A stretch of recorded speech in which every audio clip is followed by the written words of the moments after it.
This is retired Judge Greg Williams. I think many of you have met him before, and he's not going to talk about murders today, so that's kind of refreshing, you know. I'm Nancy Shoemaker. I'm doing this anyway, though. We've both been on the board of the foundation, and we are both not on the board now, but love the building, so. Okay, well, I guess I'm starting. When we talk about the founding of Barnstable, which will be the first topic, we are going to be referring to people who are considered the first European settlers in the area. We are regretfully going to be giving short shrift to the actual first people here on Cape Cod and in the Barnstable area, who would have been the Wampanoag peoples, the Cummaquid peoples, and others. And you know, that's not really the subject of the talk today, but I did want to pay respect to those people, because we always talk about something being discovered or the first people here, and we Eurocentric people are always talking about ourselves and not the actual indigenous people who were here. But just for the sake of context, I would point out to you that the famous sachem Iana died in 1623, which is more than 10 years before the Lothrop congregation got here. Those are the people we'll sort of be talking about. And also, Nancy and I thought it would be fun that to do this a certain way, and that is as follows. Because we are talking about the early settling of the town, which comes with the early religious life of the town, we thought we'd do this as though it were a Puritan church service on a Sunday. So we'll be here about 4 hours, or 4 to 5 hours or so. No, not everybody has those, and it doesn't count. If you came to church this morning, it doesn't count. And if you just came for lunch, that certainly doesn't count. So, what's that? Go from dark to dark. Dark to dark, yeah. So it'll be quite dark by the time we leave. But we are going to start in London, and if you are in London, and I know some people came today who have recently been in London, and if you're walking from St. Paul's Cathedral to the Tate Modern, you are going to be crossing over the Thames on the Millennium Bridge, which is one of the many things in London that wasn't there when I went to school there years ago. Anyway, you cross the river, the Thames, and when you do that, you are in an area known as Southwark, S-O-U-T-H-W-A-R-K. Southwark was for centuries a place to pursue activities that were generally deemed unrespectable north of the Thames. Prostitution, bear baiting, bull baiting, and the theater. The Globe Theater was there. I think it's marked on that picture. I think bear baiting is marked on there too. So if you wanted to take part in any of those activities, your best bet would be to go to Southwark. The other thing that was in Southwark was a place known as the Clink. The Clink became a slang word for jail or prison, but this was the original Clink. This was a prison in Southwark, London, that had existed since about the 12th century. Much of the jail, known as the Clink, was underground. It was between the Thames and an actual open sewer. The Thames was kind of like an open sewer, but this was a real open sewer. So I think we can assume this was a pretty unpleasant place to spend any time, dank and dark. And by the 16th century, the Clink had become mostly a prison for heretics, like John Lothrop. Let's consider briefly who the heretics were in the late 16th or in the 17th centuries in England. For centuries, of course, the church, in quotes, was the Catholic Church. And as the Protestant Reformation spread throughout Europe, in England, King Henry VIII, who you know from PBS, was married to a woman called Catherine of Aragon, and he decided to cast his eye and his libido in the direction of Anne Boleyn. And he sought annulment of that marriage to Catherine of Aragon so he could be with Anne Boleyn. And the Pope refused it. So Henry said, in essence, fine, we shall have a new church here. We'll call it the Church of England, and we will call me the head of it. And in short, England went Protestant. Stayed Protestant under Elizabeth I. During her reign, the word Puritan came into use. I think we have a picture of a Puritan. There's a Puritan. That is a model of a statue which you will see when you visit lovely Springfield, Massachusetts. The word Puritan was a slur.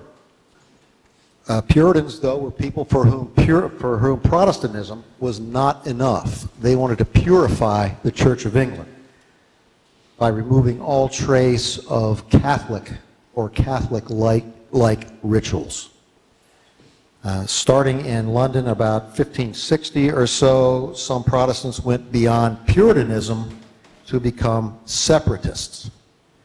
The Church of England, they felt, was too corrupt to purify. It's just not worth it. They wanted to break away from that church entirely. Now, there are doctrinal differences all over the place among these various parts of Protestantism, Puritanism, separatism. Generally, though, everybody on the Protestant separatist side believed that all humanity was depraved, but some were predestined for salvation. And you didn't necessarily know who those people were, but if you were well-favored materially, that might be a good sign that you were predestined already, and you had been predestined before the creation of the world. These people were hyper-religious, zealots, fanatics. Let's go back to that. I like that picture because, well, first of all, this woman down here looks like what you guys are going to look like by the end of this. But they also are wearing clothing. Puritans did not dress in starched white collars and black clothing. They generally wore clothing as depicted in this painting. Those are known as sad colors. Dark russet, dark blue, that kind of thing. But they would endlessly analyze Scripture and just turn everything in the Bible inside out and try to figure out what it meant. And everything that happened in the material world had deep significance. Everything was a sign of one kind or another. Everything. Nothing was accidental.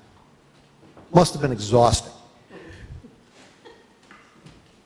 Everything's ordered by God, but at the same time, their daily activities were also governed by magic.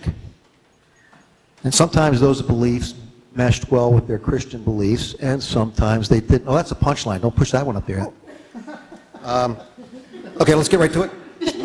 Many of them believed in unicorns, mermaids, and so they would have been right at home at a 21st century 7-year-old girl's birthday party. These beliefs could be especially intense. This is about as close to the kinds of things I normally talk about, which are grisly and bloody. Some of their beliefs were benign, and some of them were not. I think we've got that picture. There we go. The diaries of the time relate various things such as the sudden appearance of disembodied heads, sprites, levitations, shape-shifting animals, doors flying open for no apparent reason. They were obsessed with magic and, of course, with witchcraft. And I say all this because there's no reason to believe that the 17th century founders of Barnstable were any different and that they were somehow uniquely enlightened. They probably fell in line with these kinds of beliefs, although there might not be much documentary evidence for it, but that's my theory anyway.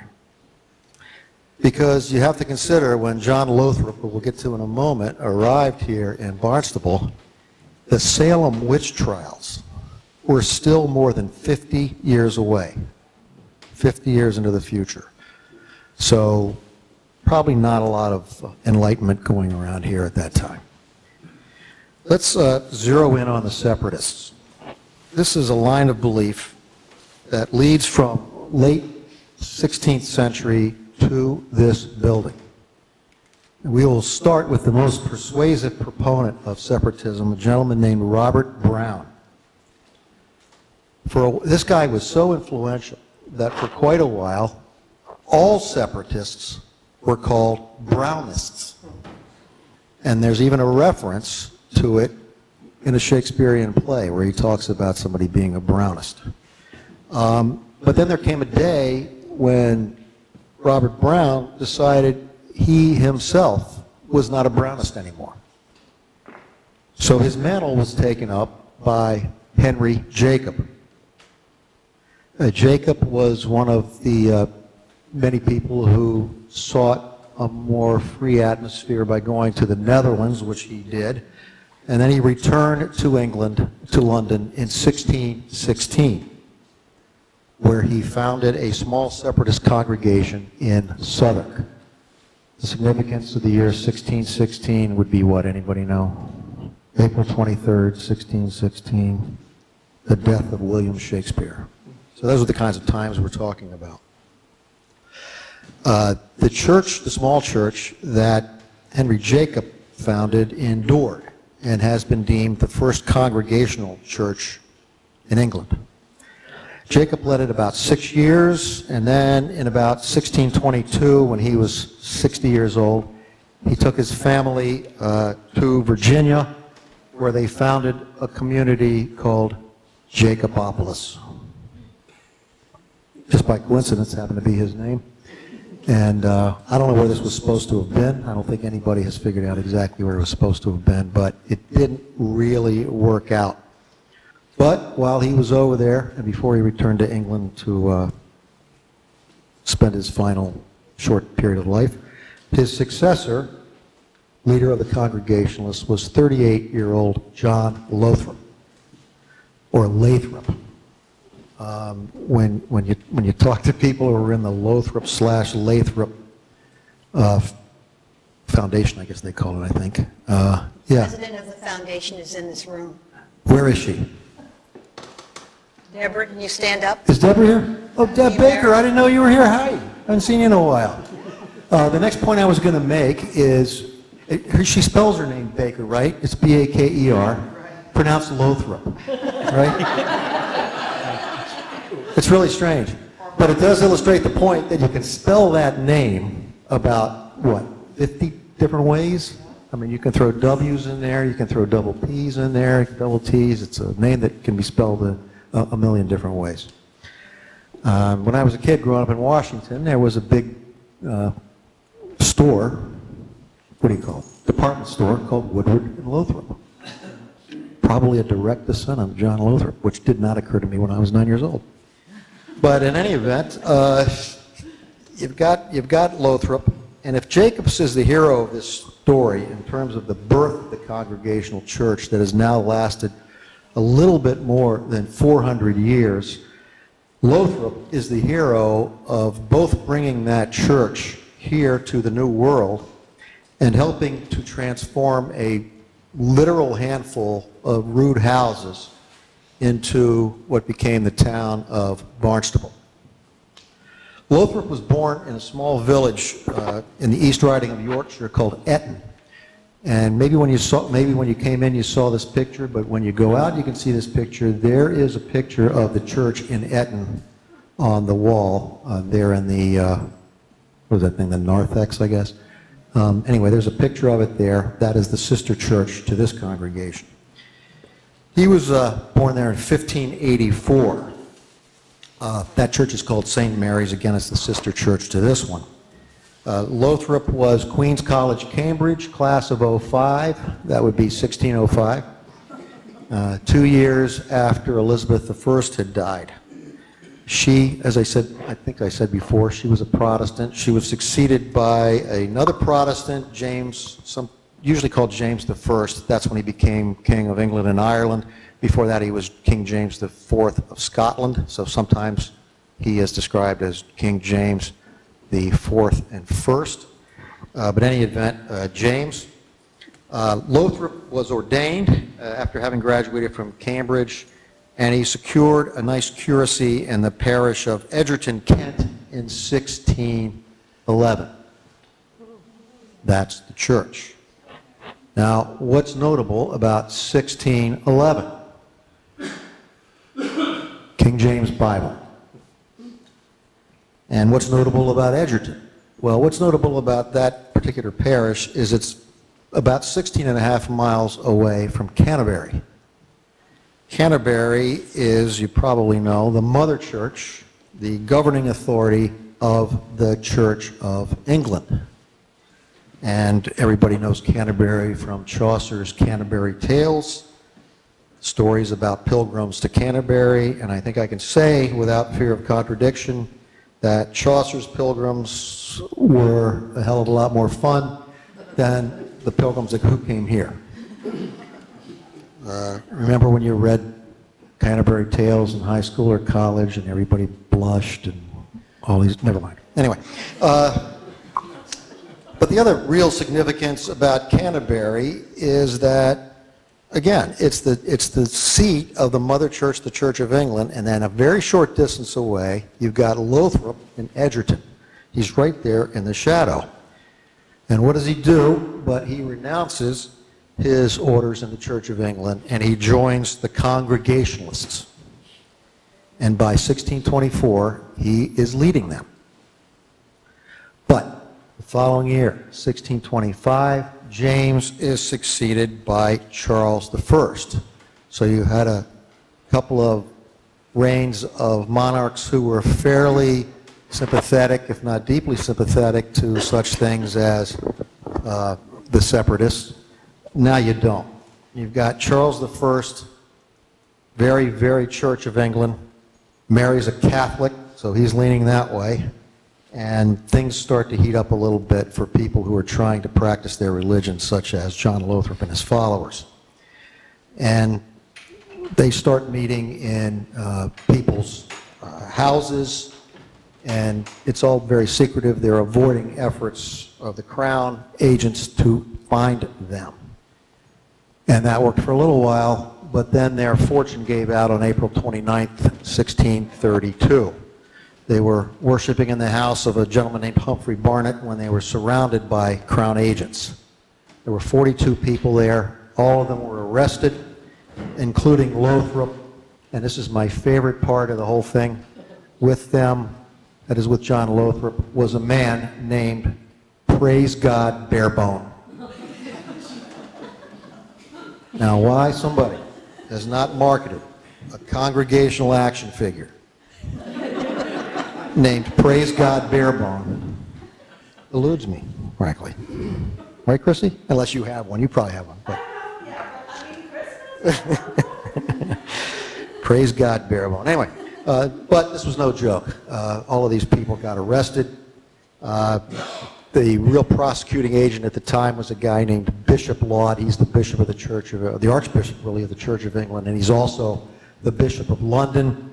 He starts the trial by saying, these people are all heretics.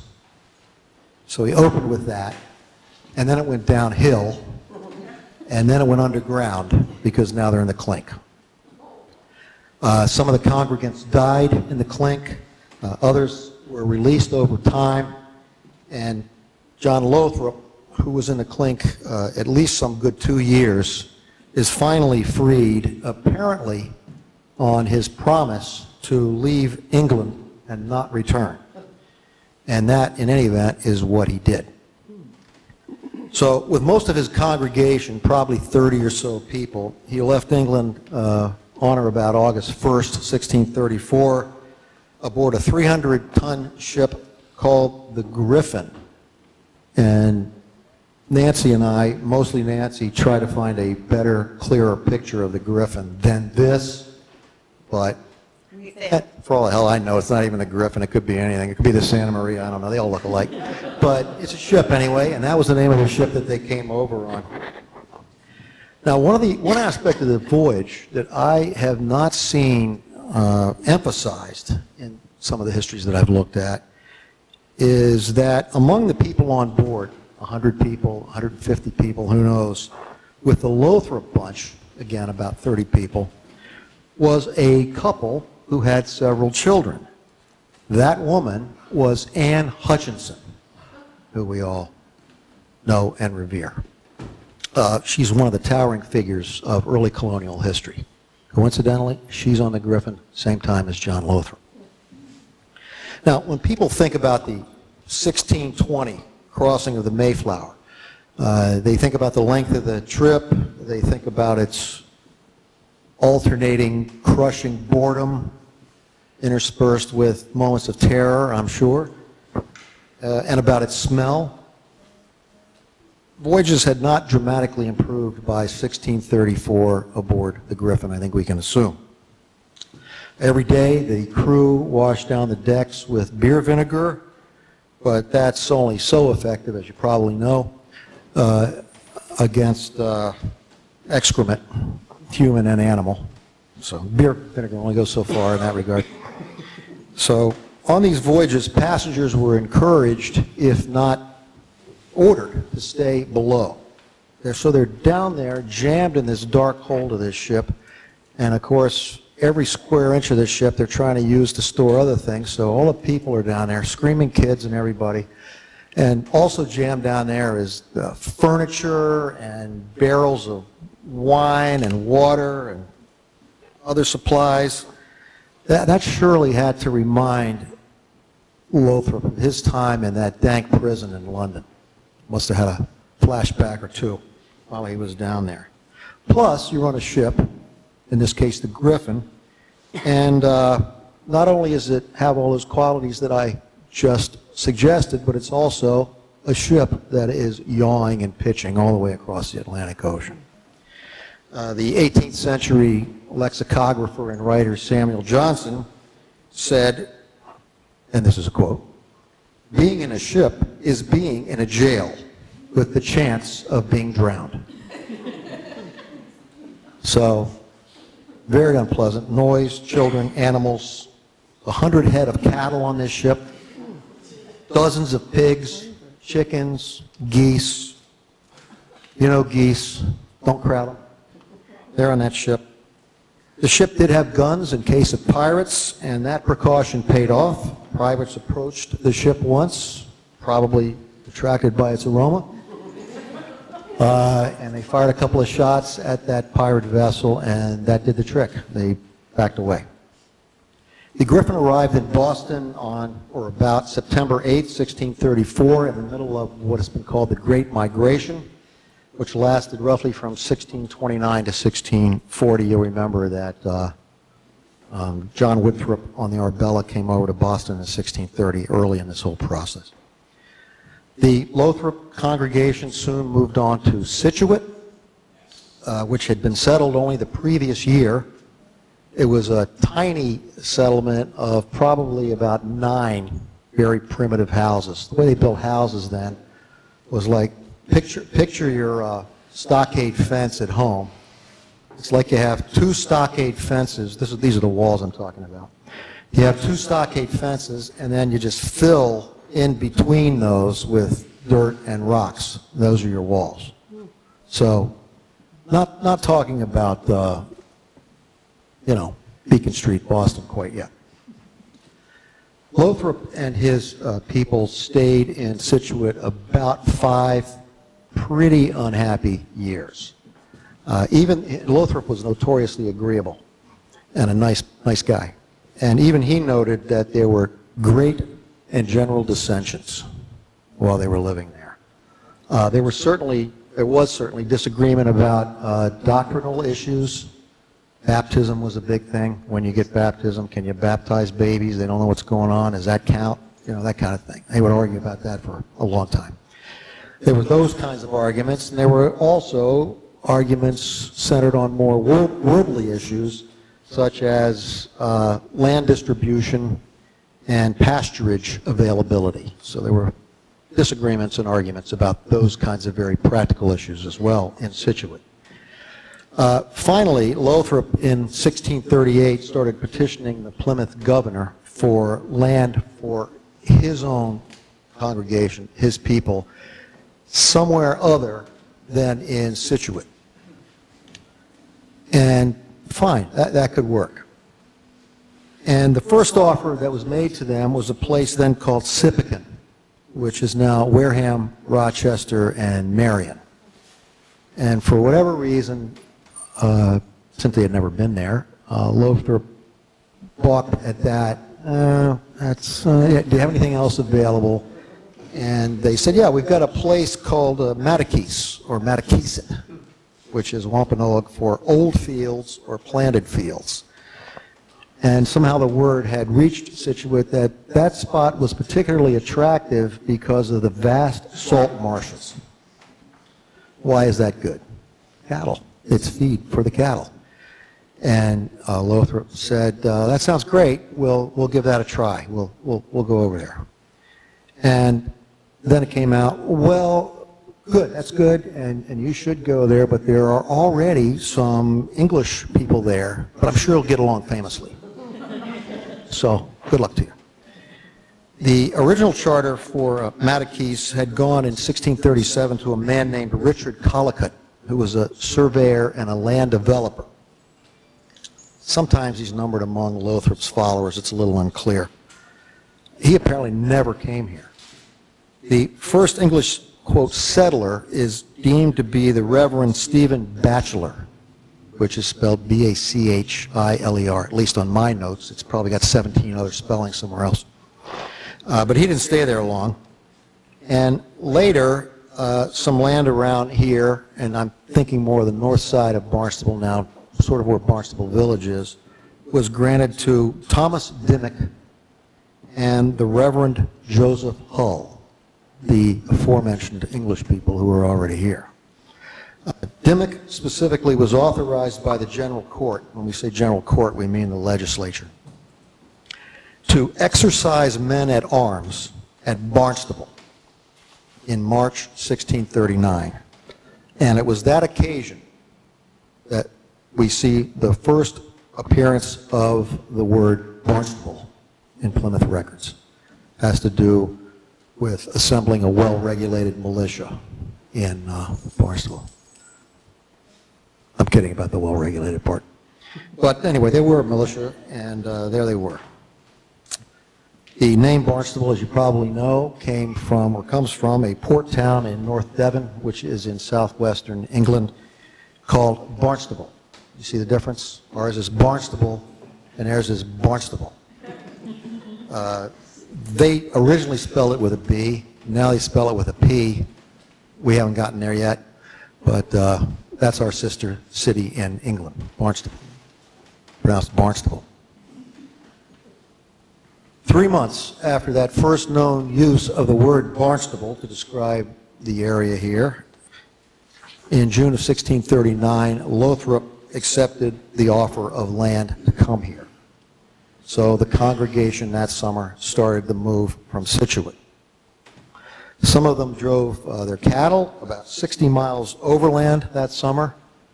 That had to be fun. And a larger group, the people who drew the longer straws, sailed over here some 40 miles across Cape Cod Bay. And everybody is together in Barnstable about October 1634. And when they got here, Barnstable, it turned out, was a little larger than the metropolis of Scituate that they had left. Scituate had maybe 9 houses. Barnstable had 10 houses, maybe 12. Almost certainly of that same type that they had encountered in Scituate. But here, the roofs of thatch were made of high-grade Barnstable marsh grass. Big plus. In one of those houses dwelt the gentleman I just referred to, the Reverend Joseph Hull. He had become a separatist while he was living in England, was expelled from the Church of England. He first, with his congregation, settled in what is now Weymouth, but he was dismissed from his position there. He moved to Hingham, and then he came here to the Cape. When Lothrop arrived with his 30 or so congregants, it seemed pretty clear that the very tiny hamlet of Barnstable neither needed nor could afford 2 pastors. Plus, we now have the outnumbering of the Hullites by the Lothropians. And additionally, Hull was considered a prickly personality. The words used are very contentious. Weymouth, Hingham, Barnstable. And Lothrop, again, a nice guy, low-key, agreeable man. Hull is rejected again, and he moves on to a faraway, exotic location, Yarmouth. Now, everybody has probably seen Sacrament Rock. It's fragments, not unlike the Plymouth Rock, cemented back together. This is across Route 6A from BWB Elementary School. And depending on which history you read, that was either the sacred site where Lothrop's congregation first worshipped, complete with its pewter vessels, some of which West Parish still has, or it was the place where Hull had conducted services. Either way, Lothrop was soon leading services in various houses, including in his second house, which was built in 1644, which is now part of the Sturgis Library in Barnstable Village. That is on that front of the thing, it's down there on the lower right. Was the Lothrop House, now the Lothrop Room of Sturgis Library, which is when you see the seal of Sturgis Library, it has 1644 and 1867 on it. In that room, which was part of that house, is Lothrop's Bible. That's the room. You can see the floors there. You can tell those are pretty old. That's Lemuel Shaw there in the back of that bust. We'll get to him. That is a photograph that I think I took some time ago. Those are pages from Lothrop's Bible, which was published in London in 1605. And you'll see on there that there are parts of those pages that look a little different. On the sail over here, on the Griffin, Lothrop was apparently looking at the Bible, reading the Bible, and must have had a wax candle right there. Some of the hot wax fell onto the Bible, burned through. He patched the pages of his Bible and then filled in the text from memory. Why he needed the Bible in the first place, I don't know, because he apparently had the whole thing memorized, but he did, and you still have that Bible there in Sturgis Library. When you stare down at that book, which you can do anytime Sturgis Library is open, just ask him at the front desk, you think of Lothrop. He's fresh from the clink. Well, not so fresh anymore because he's been in Scituate for a while. And he's trying to read the Bible in the dank, dark, below decks of the Griffin by candlelight in the middle of the Atlantic Ocean. It's cause for pause, no question. Now we're going to jump ahead a little bit. Lothrop died in 1653. The anniversary of his death was just the other day, November 8th, 1653. There was no figure of similar stature around. Factions formed as they will. This time in the life of the church has been termed the years of discord, a decade of uncertainty. And finally, I think you can see the name on there, a gentleman emerged called Thomas Whalley, or Whaley. Don't know exactly how that's pronounced. Again, probably spelled 15 different ways. He was the last England-born pastor here, the last pastor who was born in England, as opposed to these colonies. And he seemed to heal things, seemed to heal matters until he died in 1678. And then, of course, dissension roiled again. And finally, in 1683, Harvard-educated Jonathan Russell arrived. Harmony reigned again, and he died until he died about 1711. Jonathan Russell was succeeded by a guy named Jonathan Russell, his son. That gentleman was ordained in 1712, and soon thereafter there was another controversy, another more dissension, you might say, a schism. And it might not have been so much as a doctrinal schism, but one simply arising because the parish had grown too large. So the parish was divided into the West Parish and the East Parish. The East Parish went to a spot on Cobb's Hill. You recognize that building probably if you've driven up Route 6A. Where the that's the Unitarian church that is there now, built in 1906. But that was the spot where the East Parish church was. And then some high ground was built on land owned by a gentleman named John Crocker, and that was selected as the site for the West Parish Meetinghouse, the building in which you now sit wrapped. Work began on the building in 1717. They used massive oaks and pine trees right here in the area. And the first service after the building was consecrated was reportedly held, and widely reported as having been held, on Thanksgiving Day in 1719. This does not mean that it was held on the fourth Thursday in November, but it was probably pretty close. So actually quite close to the time and the days that we are living in right now. There you go, some familiar faces in there. Did any of these people actually come to this talk who were in there? Anybody here who's in this picture? Anyway, is Mindy in there?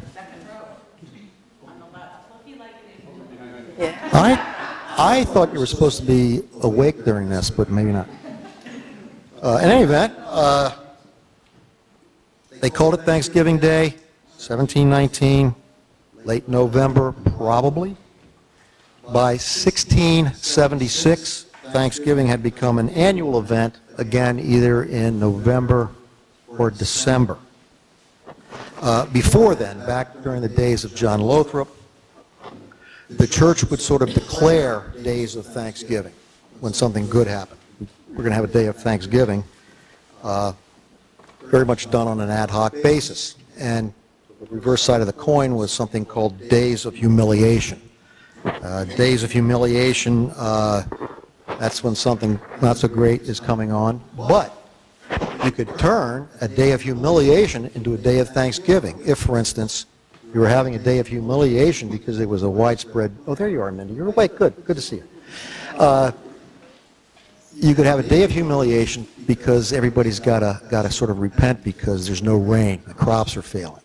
And then all of a sudden there's rain and everything kind of improves. Let's change it to a day of Thanksgiving. So they would do that. And with that, I give you Nancy Shoemaker. You don't want this, right? So here's a drawing done by a child. That was the one image we had of the 1723 building. This group of Congregationalists at West Parish grew, and they grew very quickly. Is this too loud or too? No. I can adjust with a high-tech moving this. Okay. To the point that they ended up in 1723 cutting the building in half, moving it apart 9 feet on each side, so there's 18 feet more in the middle, which is the way the building is now. The community worshipped here, but it also, the building was not just a place to worship, it was a place for town meetings, for debates, for schooling. And, whoops, I'll go back to that one. The building saw a lot of heated moments, verging on riots, and I would love to be within these walls and have, not within the walls, I shouldn't say that. There is one little place, over to my right, where you can see some of the plaster from probably the 1852 version of the Meetinghouse, and also the window to the right of that has a lot of the old glass in it. So the building certainly saw many, many different heated discussions, especially during the time of King George III, when they were debating whether or not to revolt against the King of England, which would eventually become the American Revolution. And what's always interesting to me is that in the whole conglomerate of the Cape and the islands, Barnstable was the only town to vote against revolting against the King of England. So they were deciding that they did not want to join this dissension against the King of England. A lot of that was because we were the county seat. There were a lot of municipal people, AKA people who were employees of the king. They didn't want to get him upset, or his magistrates over here. And also, there were a lot of sea captains who were very loyal to the king.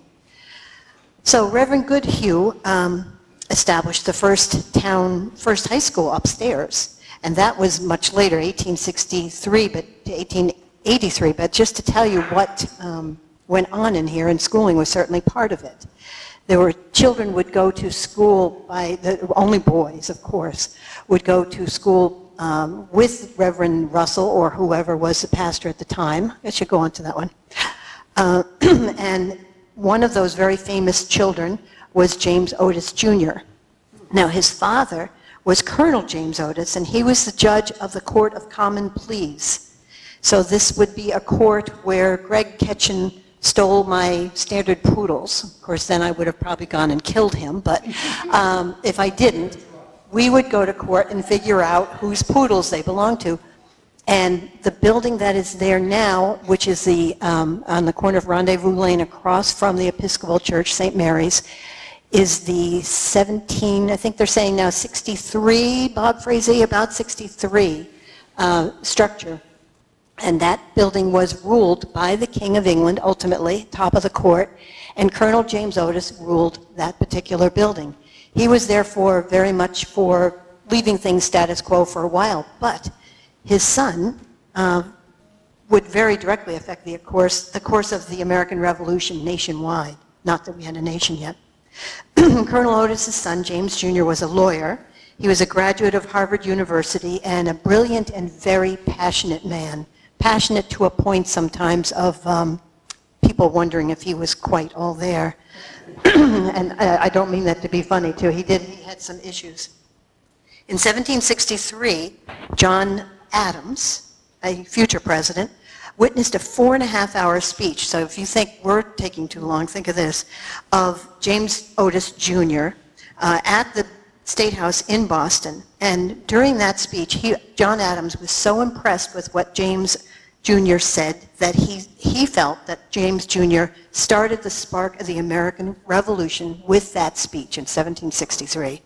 And this is a part of a mural that's, as you come into the State House, a big rotunda, you look up straight ahead, and there is West Barnstable's James Otis Jr. delivering that speech.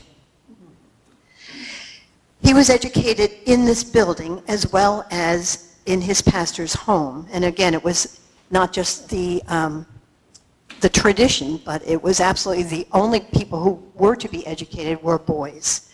He and his brother, Joseph, went to Reverend Jonathan Russell II, who was the one who decided to come to this parish, not East Parish, which was another big ball of contention. So he and his brother Joseph would go to Russell's house, and they'd also come here and get educated in the classics, in English, in history, math, and Latin. Joseph was not a natural student, and he would come home kind of complaining.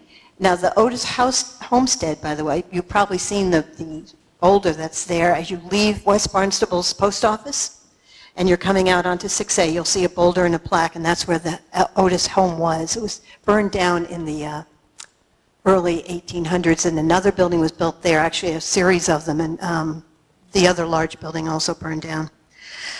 So James finally asked his father, does Joseph have to go, and can't Mercy, their sister, go? And so Mercy Otis, we now know of her as Mercy Otis Warren, because she married a James Warren, ended up taking Joseph's place and became the first woman, I believe, on Cape Cod to be classically trained. Now there's Mercy. To go backwards a little bit, in 1768, 5 years after his fiery speech, James Jr. suffered a major head injury in a fight with a British soldier. And adding to his emotional sensitivity and issues that he had, he was never quite the same. He ended up going from home to home. There's a writer named Jeff Hacker who's going to be publishing a book probably this spring about James and his sister Mercy, how close they were. And also in that book he describes how James, in probably an early form of a welfare system, was the next to the last place that he lived in was in Hull, and he lived in a doctor's house and befriended a young child who was very much like Mercy and educated her. James always said he would die by lightning, and he was struck by lightning in a doorframe of a relative's house. So Mercy took up his cause. She had always been a supporter of her older brother and had appreciated all the classes that she had been given by Reverend Jonathan Russell. She wrote political satires, she wrote plays. These were plays that made fun of the supporters of the King of England, and she could be downright mean to anyone who thought King George III, King of England at the time, and his supporters were anything but scum. And I use that word because she could be brutal in her writings, absolutely. She went on to write a 3-volume history of the American Revolution, wrote of many lacks of the U.S. Constitution, and along with other authors, her 19-page pamphlet resulted in the Bill of Rights. So very accomplished woman. She grew up right here, possibly stepped on these very boards. These are always debates that we have. What is original, what isn't? And her banns of marriage were posted on the front doors of the Meetinghouse. Jonathan Russell was an uncle-in-law, so they were related by marriage. Now this gentleman, we have some nicer looking pictures of him, but that's okay. Greg and I are enchanted with this man. And his name is Lemuel Shaw. Oh, I know why I was doing this picture. Let's go back to this. So after Jonathan Russell II is no longer minister here, the next minister became Oakes Shaw. And Oakes Shaw was had the longest, what do you call that? Christy, help me. That longest length of being a pastor? He was here the longest, okay. 47 years he was a pastor here. And he lived in the parsonage on Church Street. And if you don't all know where that is, halfway down Church Street, we'll do another bus tour sometime. I'll show you where that is. So his son was Lemuel Shaw. Lemuel Shaw would become the Chief Justice of the Supreme Judicial Court of Massachusetts for 30 years. And this was at a time when industry, transportation, particularly train transportation, and other commercial endeavors were developing. Many of his rules set a precedent at a national level, and many of those laws that he either authored or encouraged are still on the books today. His daughter married Herman Melville. It all just gets better and better, doesn't it? And Herman Melville was a struggling writer. He never really made it commercially in his time, but Lemuel Shaw very much believed in his son-in-law and accompanied and paid for the trips with his son-in-law, trips around the world. Melville's first novel, Typee, and this is really the name of it, Typee, a peep at Polynesian life. A peep at, not peak. Peep. Okay. The Typee is dedicated to Lemuel Shaw, his father-in-law. The next person might be, who can say which one of any of these is more interesting? But this one is certainly the most colorful and the wildest. This is Mad Jack Percival. He was born up off of High Street, almost in Sandwich. He was the only captain of the USS Constitution to take the vessel around the world, 495 days, 52,279 nautical miles, 1844 to 1846. He did some outrageous things. He fired the first shot ever on Vietnam soil, before it was known as Vietnam. He defended the right of his crew to host local ladies on his ship in Hawaii. And the movie Hawaii does feature him briefly in the movie. Percival served in the Navy during the War of 1812 and the Mexican-American War. There's a story of how he was on his ship, I think it was in New York Harbor, and he was told that his lines were fouled, making it impossible to bring the anchor up. And he was in full dress uniform like this right here. Not exactly beautiful looking to us nowadays, but he jumped in full dress uniform, dove under, untangled the lines, and came back up again. He was just a man of action. Those are epaulets that you see on his shoulders, and one of those, the Barnstable Historical Society across from Sturgis Library owns, and you can go see it. So, suggest you go there. So, let's see. Oh, and he was also the only person to ever lie in state here in this meeting house. So these members of the meeting house certainly changed the world, but also our meeting house was going through changes. In the 1830s, and Fred Clausen, our sexton, who I'm sure is here. Are you here, Fred? He's been investigating and trying to figure out when, but there was a lot of activity of changing what the building looked like, even in the 1830s. By the 1850s, the meeting house went through a powerful change, and this is what it looked like. The membership was declining, so the congregation decided to modernize this building into a neoclassical church. The raised pulpit was removed and replaced with a ground-level altar over to my left, this way. The bell tower was removed. New Greek revival walls were placed over the existing ones. A church steeple on the roof made our building look like a typical New England church, as you see here. It's hard to believe this went from what we see now to that, and then back to what we have now again. The local paper, the Barnstable Patriot, advertised a series of auctions selling off the windows and panelings of the old building. The interior was intriguing. It was, they put a roof over, a ceiling over here, so you didn't have the open beams showing. And this is taken in the 1890s. I have a series of 3 pictures. None of them is much better than this. And they were honoring Civil War veterans. The new architecture did not bring in the masses, no pun intended on that. By 1920, West Parish had to share a minister with the South Congregational Church. There was not enough money and not enough members to make it worthwhile to have their own pastor. At Christmas services in 1921, they had 7 worshipers. But then the 1920s brought a powerful gift to West Barnstable, and this is another powerful person. So there is Elizabeth Crocker Jenkins, and I'm not wired up so I can get up over here.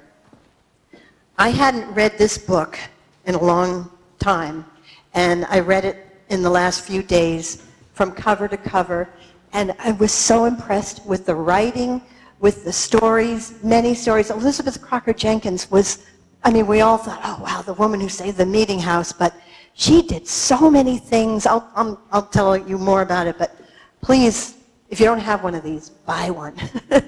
I think we're selling them for what, $4 or $5 a piece, so I put a few out here. It's just written beautifully. Ruth Gilman Jenkins, your great-great aunt maybe, John? Cousin, okay. She has some wonderful quotes here talking about it. I was so impressed with this book, so I just want to carry that thought for you all. So this is the parsonage, and she bought, I should keep to my notes because I don't want to skip anything.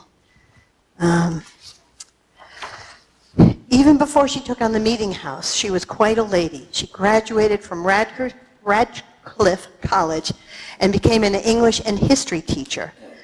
Elizabeth, or Buff, which was her nickname, B-U-F-F, went on to study at Oxford University and earned a master's at University of Wisconsin.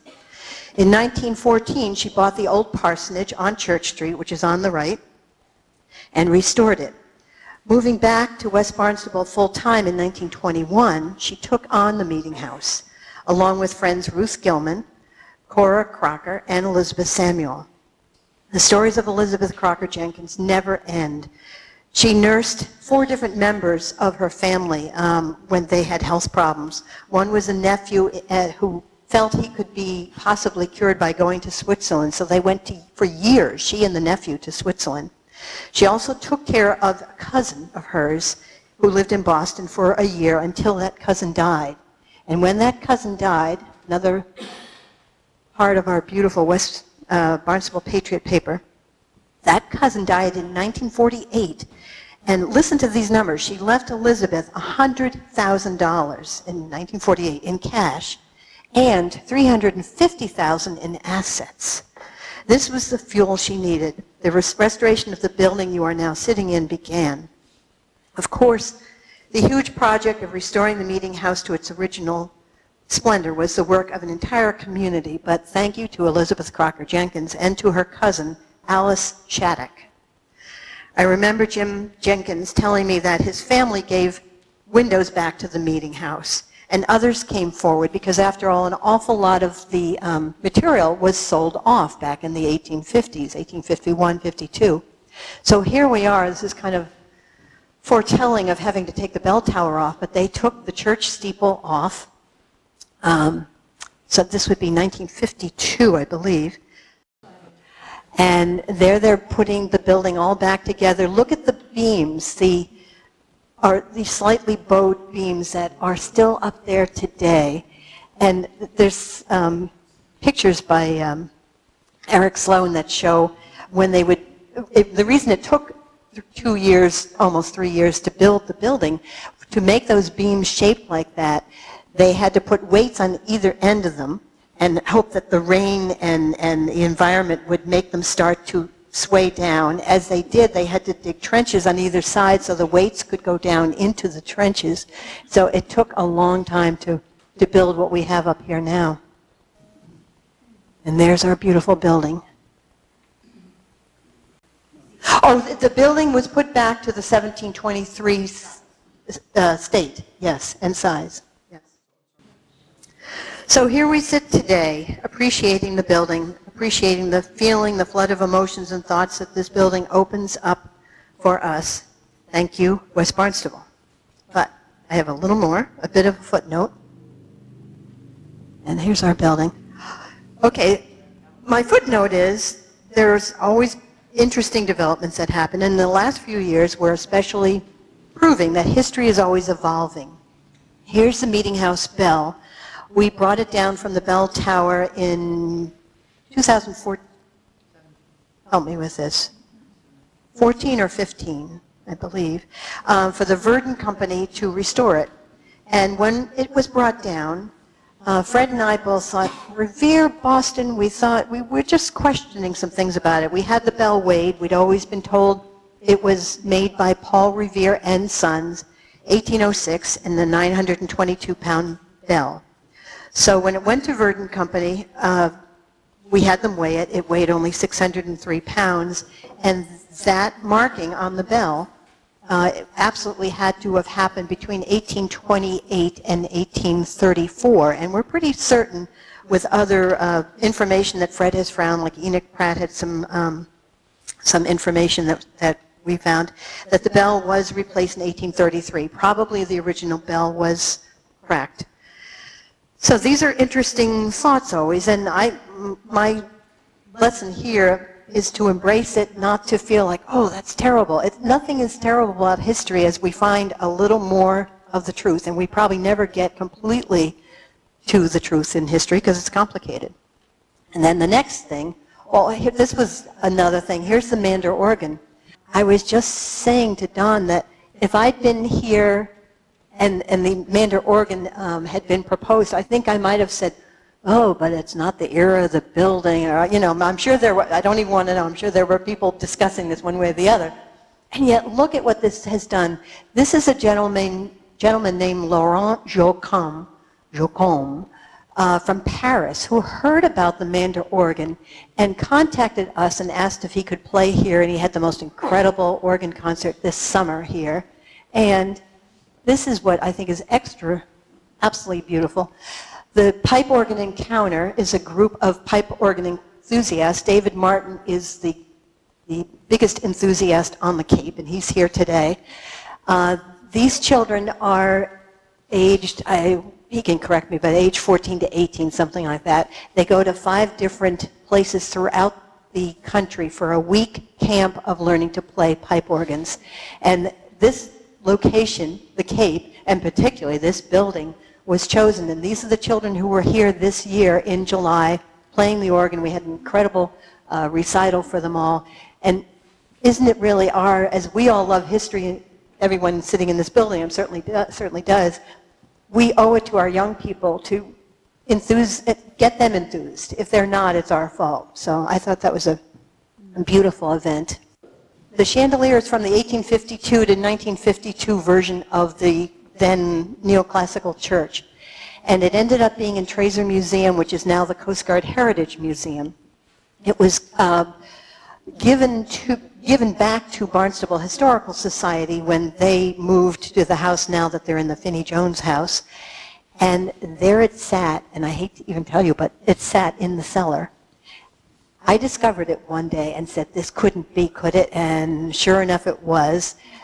We arranged for the chandelier to come back here. It's not in this building. I mean, it's in this building. It wasn't meant for this era of this building. It's in the tower room right over there, and you can take a look at it afterwards. It's in pretty sorry shape, but I hope that some money can be raised to have that repaired. Now, again, to raise money to make the building be restored to what you see now, all these auctions and sales went on. They had apple pie sales, raising small amounts of money at first, and then as it went on, more momentum.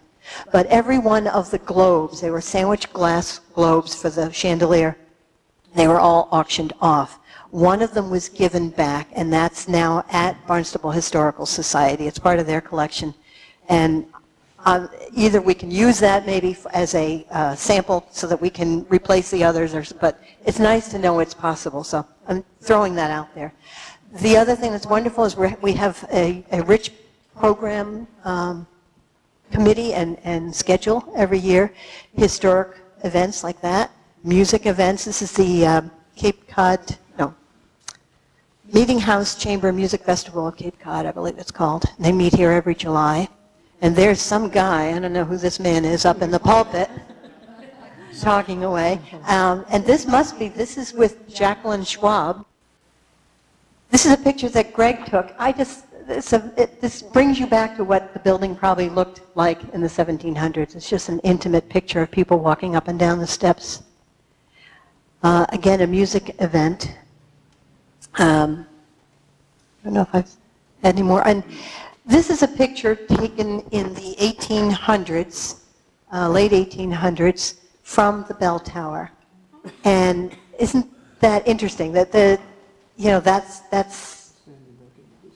Sandy Neck is in the distance, and the Jenkins, help me with that, John, the Jenkins house, the first one over next, just beyond the house that's on the right would be the fire station. And then the Payne Black house, which was Freddie Conant's house, would be across the street. And it's kind of nice to know some of the houses are still there, some of them are not. The bigger white one over a little off-center to the left, that would be the Lombard Farm, which is no longer there. So a lot of things have changed and a lot hasn't. And that brings us to the end. And, no. Oh, Greg says no because he probably thinks this is too weird. And if he thinks it's weird, I'm in trouble. But I'm going to, so I came across this picture, and this is called Dr. Savage's Rock, but it's also called the Pulpit Rock. Look at, if you can read that on the right, Pulpit Rock, 1635. So I think somebody might have confused it. This Dr. Savage was someone who had some kind of powder to ease people's pains, and carved on the rock it says Baker's Horse Powders. And we're pretty sure that that rock is still there. It's a little to the west of the Sacrament Rock. And we're going to go climb around the rock that we think it is and see if we can find the words on it. So, and we have been able to put Greg hasn't, he's so mad at me.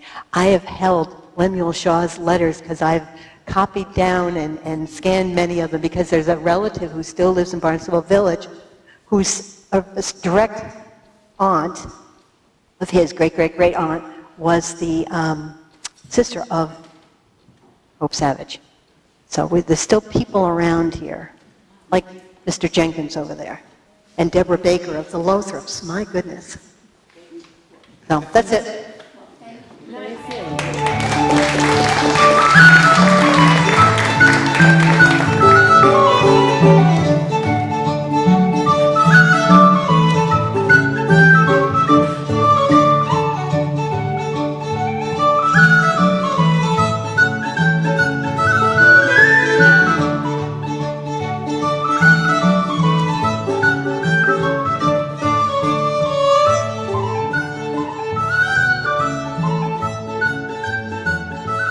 Thank you.